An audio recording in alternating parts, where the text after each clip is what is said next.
Hello student, welcome to the BM classes.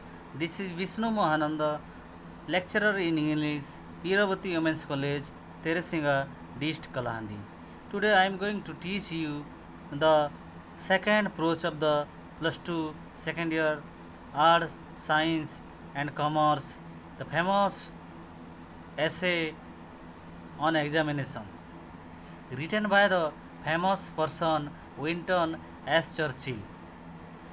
S. Churchill is one of the most famous person of England. The full name of the writer is Sir Winston Leonard Spencer Churchill. He is one of the most popular person of England. S. Churchill was born in the year 1874 and died in the year 1965. He was the Prime Minister of England twice from the year 1940 to 45 and from the year 1951 to 55. He is a noted statesman and orator. Churchill was also an officer in British Army, a historian, a writer and an artist. He was awarded the Nobel Prize in Literature in the year 1953. This famous approach on examination is an extract from his autobiography.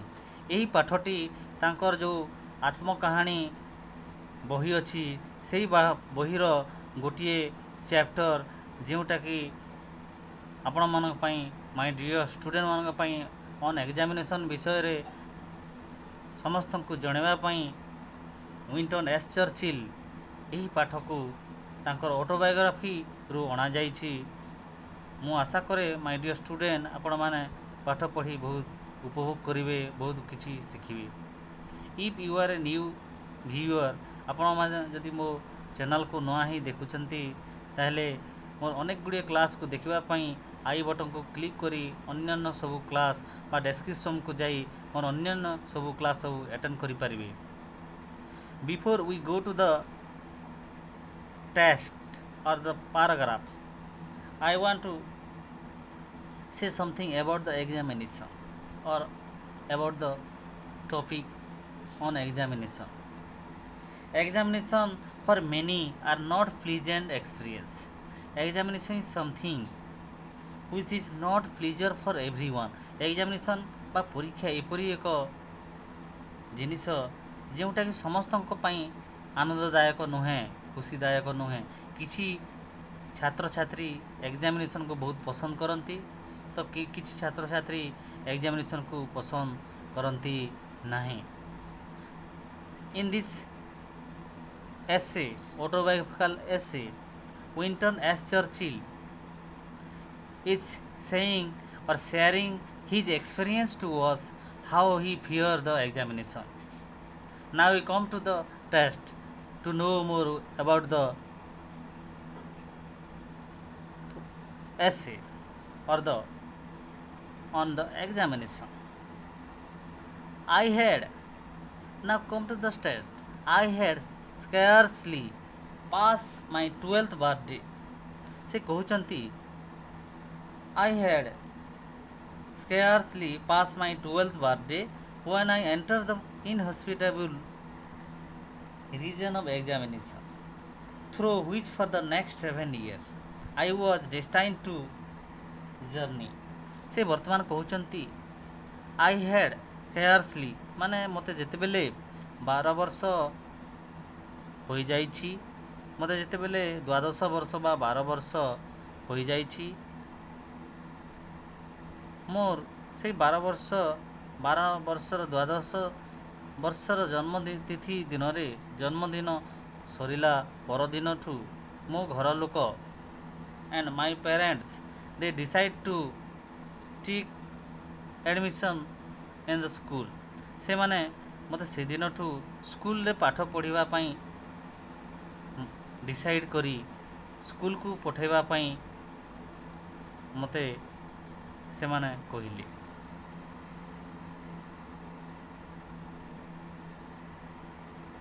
But at that time, if anyone want to take admission in any type of school, there was a entrance exam.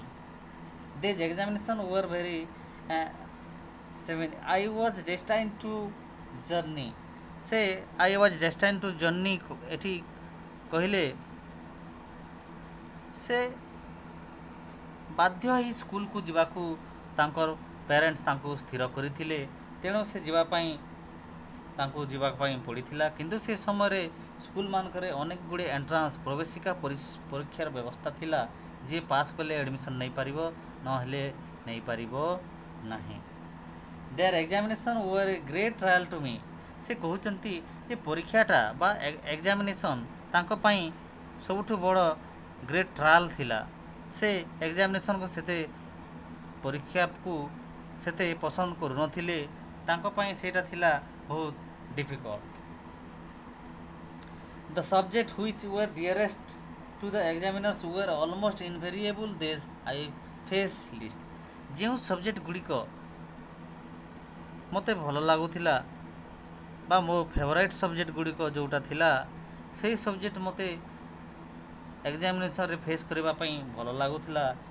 କିନ୍ତୁ the examiner on the other hand were partially Latin and mathematics and there will prevail. Moreover, the question which they asked on both these subjects were almost invariable, those to which I was unable to suggest a satisfactory answer। କିନ୍ତୁ ଯେଉଁ subject ମୋ ପାଇଁ difficult ଥିଲା, for example Latin and mathematics, ଏଇ ଦୁଇଟା subject ମୋ ପାଇଁ ବହୁତ ଡିଫିକଲ୍ଟ ଥିଲା।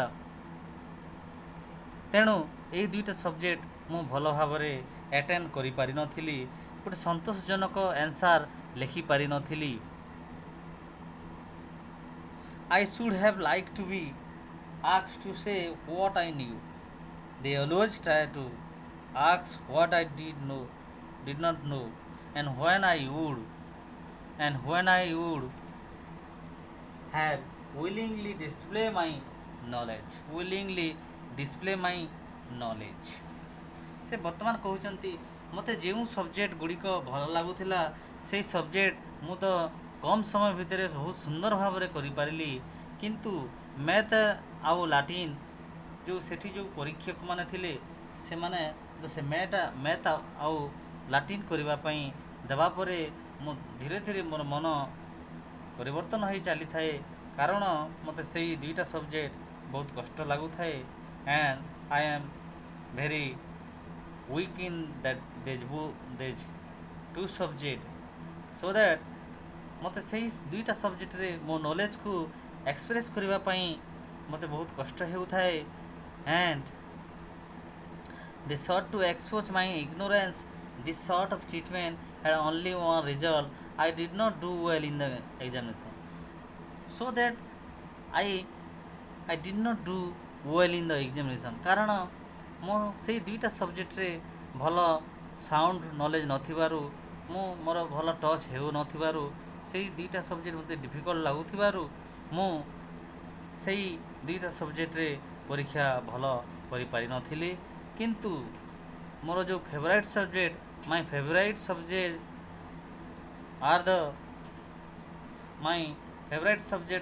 are the history, poetry and writing essay। I can do very good and I can do well in these my favorite subject like history, poetry and writing essay, but I am very weak in the Latin and mathematics, so that I could not do well in the examination in both the paper math and Latin। ସେ କହୁଛନ୍ତି ଆମ ସମସ୍ତଙ୍କୁ ଜଣାଇବାକୁ ଚାହୁଁଛନ୍ତି ଯେ ଯେହେତୁ ତାଙ୍କର math ଆଉ ଲାଟିନରେ ସେ ଦୁର୍ବଳ ଥିଲେ ବା ୱିକ୍ ଥିଲେ, ସେ ସବଜେକ୍ଟ ତାଙ୍କୁ ବେଶୀ ଡିଫିକଲ୍ଟ ଲାଗୁଥିଲା, ତେଣୁ ସେ ଦୁଇଟା ସବଜେକ୍ଟରେ ସେ ଭଲ କରିପାରିନଥିଲେ ବୋଲି ଆମ ସମସ୍ତଙ୍କୁ ସେ ଜଣାଉଛନ୍ତି। Now come to the next paragraph. This was especially true of my entrance examination to hero। এইটা ସେ କବି ବା ସେ ଲେଖକଙ୍କ ଅନୁସାରେ ଏଇ ଏକ୍ଜାମିନେସନଟା ତାଙ୍କ ପାଇଁ ସେ ହେରୋରେ ବହୁତ ସ୍ପେଶାଲ ଟ୍ରୁ ସତ୍ୟ ଘଟଣା ଥିଲା। and the headmaster Dr. Weldon however took a broad-minded view of my Latin prose। he showed discernment in judging my general ability। ମୁଁ ଏ ଯେଉଁ ଏଣ୍ଟ୍ରାନ୍ସ ଏକ୍ଜାମରେ ଏପିୟର କରୁଥାଏ, ସେହି ସ୍କୁଲର ଯେଉଁ ହେରୋ ସ୍କୁଲର ଯେଉଁ ହେଡ଼ମାଷ୍ଟର ଥିଲେ ଡକ୍ଟର ୱେଲଡନ୍, ସେ ମୋ ପାଇଁ ଜଣେ ଏପରି ଏକ ଭଗବାନ ପରି ବ୍ୟକ୍ତି ଥିଲେ ଯିଏ ମୋ ଏବିଲିଟିକୁ ବୁଝିପାରିଥିଲେ। ଆଣ୍ଡ ହାଉଏଭର ଟୁ ବ୍ରଡ୍ ମାଇଣ୍ଡେଡ଼ ଭ୍ୟୁ, ସେ ଏପରି ଏକ ବ୍ୟକ୍ତି ଥିଲେ, ସେ ଏପରି ଏକ ବ୍ରଡ୍ ମାଇଣ୍ଡେଡ଼ ଥିଲେ ଯିଏ ମୋର ଏବିଲିଟି, ମୋର ଜେନେରାଲ ଏବିଲିଟିକୁ ସେ ଜଜ୍ କରିପାରିଥିଲେ ବୋଲି ଲେଖକ ଏଠି ଏସ୍ ଚର୍ଚ୍ଚିଲ୍ କହୁଛନ୍ତି। This was the more remarkable because I was found unable to answer a single question in the Latin paper.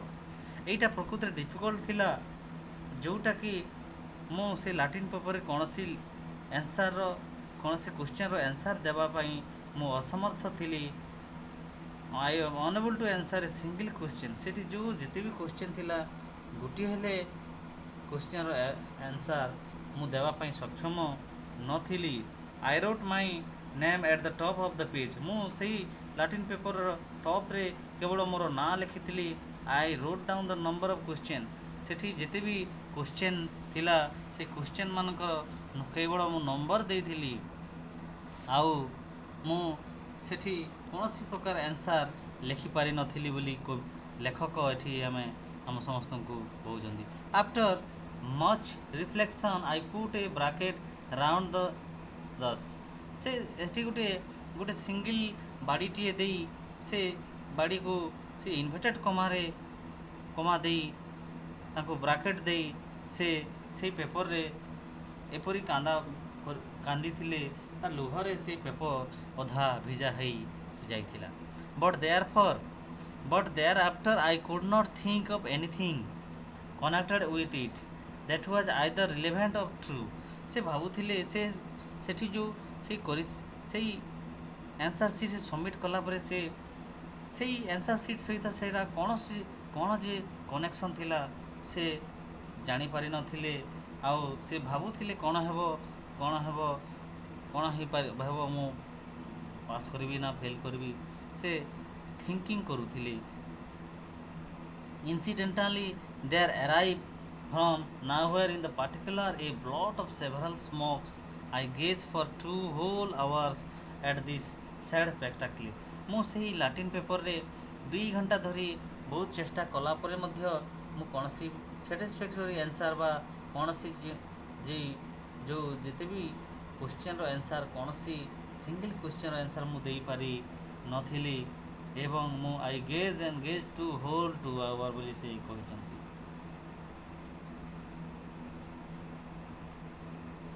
with all the others and carried up to the headmaster table after the examination over। ସେ entrance examination over ହେଲା ପରେ ତାଙ୍କର ସେ ଯେଉଁ examination answer seat copy ହେଡ଼ମାଷ୍ଟରଙ୍କ ଟେବୁଲକୁ ନିଆଯାଇଥିଲା। It was from this slender indication of the scholarship that Dr. Weldon drew the conclusion that I was worthy to pass into Harrow। ଯେତେବେଳେ ସେଇ examination paper ମୁଁ କିଛି ନ ଲେଖି ଲାଟିନ୍ରେ ମୁଁ କେବଳ ବାଡ଼ିରେ ଦେଇ ଇନଭର୍ଟେଡ଼ କମା ଦେଇ ତାକୁ ବ୍ରାକେଟ୍ ଦେଇଥିଲି, ସେଇ ପେପରଟା ଯେତେବେଳେ ଏକ୍ଜାମ୍ ଓଭର ହେଲା ପରେ ପରୀକ୍ଷକମାନେ ସେମାନେ ସେଇ ପେପରକୁ ନେଇ ସ୍କୁଲର ପ୍ରଧାନ ଶିକ୍ଷକ ବା ହେଡ଼ମାଷ୍ଟର ଯେଉଁ ଥିଲେ ଡକ୍ଟର ୱେଲଡନ୍ଙ୍କୁ ଟେବୁଲ ଉପରେ ଯାଇ ରଖିଦେଇଥିଲେ। It was very much to this credit It shows that he was a man capable of looking beneath the surface of things. এইটা ପ୍ରକୃତରେ ମୁଁ ହେରୋରେ ପଢ଼ିବା ବା ଆଡ଼ମିସନ୍ ନେବାର କ୍ରେଡ଼ିଟ୍ କେବଳ ଯେ ଡକ୍ଟର ୱେଲ୍ଡନ୍ ସେ kind hearted person he was one only the kind hearted person ଯାହା ପାଇଁ ମୁଁ ସେ ହେରୋ ସ୍କୁଲରେ ପାଠ ପଢ଼ିବାର ସୁଯୋଗ ପାଇଲି, ମୋତେ ଆଡ଼ମିସନ୍ କରାଇବାର ସୁଯୋଗ ଦେଇଥିଲେ, ମୁଁ ତାଙ୍କୁ କେବେ ହେଲେ ଭୁଲିପାରିବି ନାହିଁ ବୋଲି ଲେଖକ ଏଠି doctor Welldon the headmaster of the Harrow school ତାଙ୍କୁ ସେ ଏଠି ପ୍ରଶଂସା କରିଛନ୍ତି ଆଉ କ୍ରେଡ଼ିଟ୍ ଦେଇଛନ୍ତି। It shows that he was a man of capable looking beneath the surface of things, a man not dependent upon paper manifestation. I have always had the greatest regard for him. ମୁଁ ତାଙ୍କର ସେଇ ଜଜମେଣ୍ଟକୁ salute କରେ ଆଉ ମୋ ଯେଉଁ paper ମୁଁ କିଛି ନ ଲେଖିଥିଲେ ମଧ୍ୟ ମୋର ଯେଉଁ ଏବିଲିଟିକୁ ସେ ଜାଣିପାରିଥିଲେ, ମୋର ଇନର କ୍ୱାଲିଟିକୁ ସେ ଗେସ୍ କରିପାରିଥିଲେ, ଷ୍ଟଡି କରିପାରିଥିଲେ, ଜଜ୍ କରିପାରିଥିଲେ ଏବଂ ମୋତେ ସେ ଏକ୍ଜାମିନେସନରେ ସେ ପାସ୍ କରିଦେଇଥିଲେ, ସେ ଏଣ୍ଟ୍ରାନ୍ସ ଏକ୍ଜାମରେ ପାସ୍ କରିଦେଇଥିଲେ। ତେଣୁ I have always had the greatest regard for him. ମୁଁ ସବୁଦିନ ପାଇଁ ତାଙ୍କ ପାଇଁ କୃତଜ୍ଞତା କରିବି। ସେ he is my one and only the greatest regard and the grateful person for me. Without him I could ନେଇପାରିନଥାନ୍ତି, ମୁଁ ସେଠି ତାଙ୍କ ବିନା ସେ ସ୍କୁଲରେ ସିଟ୍ ପାଇପାରିନଥାନ୍ତି ବୋଲି ଲେଖକ ୱିନଷ୍ଟନ୍ ଏସ୍ ଚର୍ଚ୍ଚିଲ୍ କହୁଛନ୍ତି। In consequence his decision I was in due course place in the third. In consequence କହିଲେ ଏଠି ସେ କହୁଛନ୍ତି ଯେ ସେ ଯେତେବେଳେ ସେ ସ୍କୁଲକୁ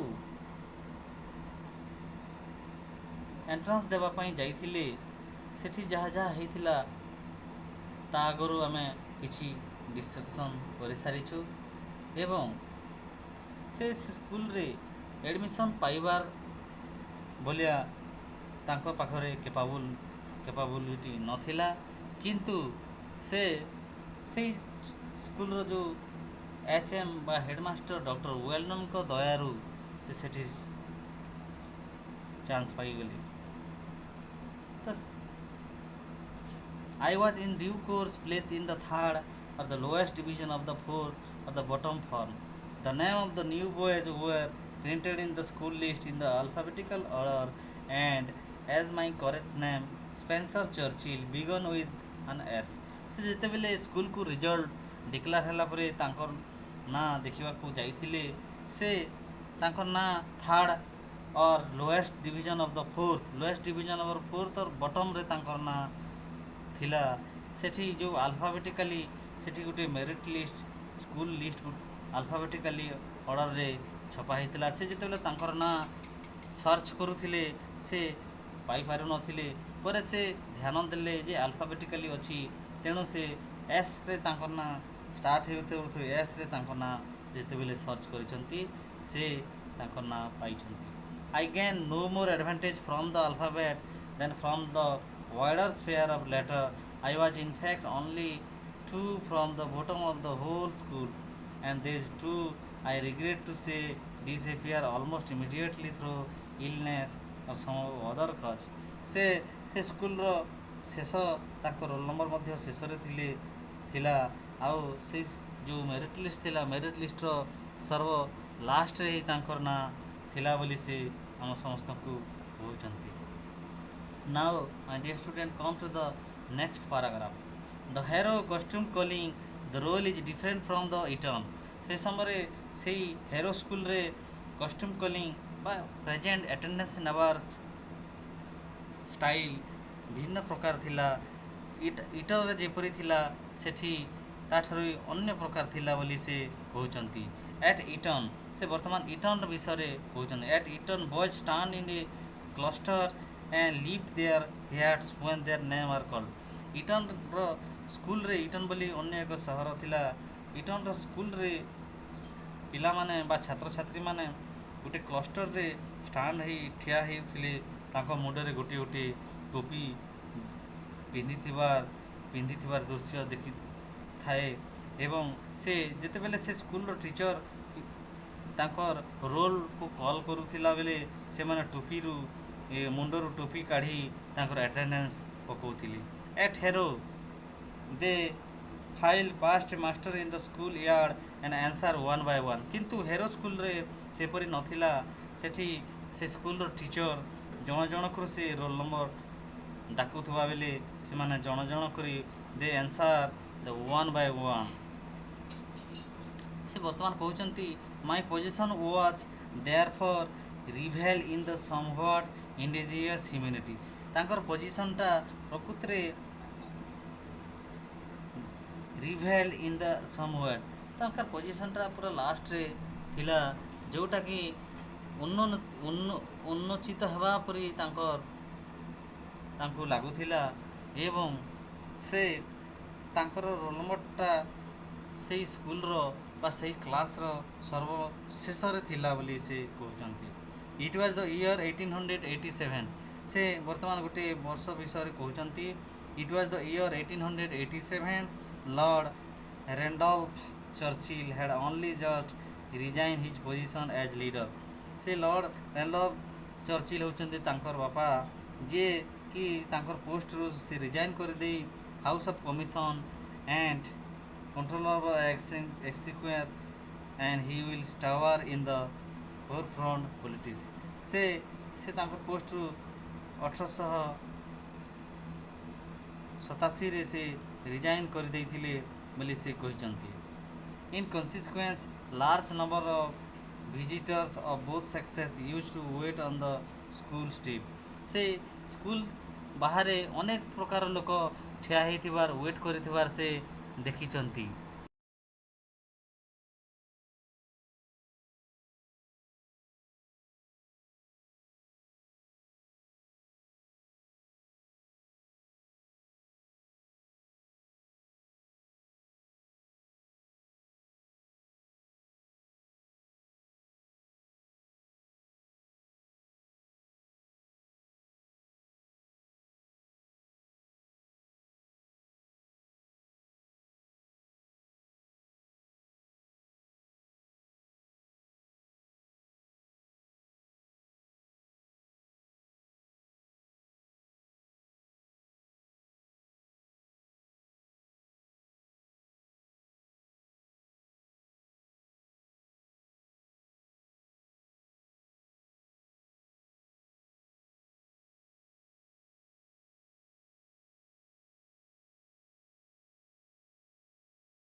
In consequence, large number of visitors of both sexes used to wait on the school steps in order to see me march by, and I frequently hear the irrelevant comment, "Why he is last of all."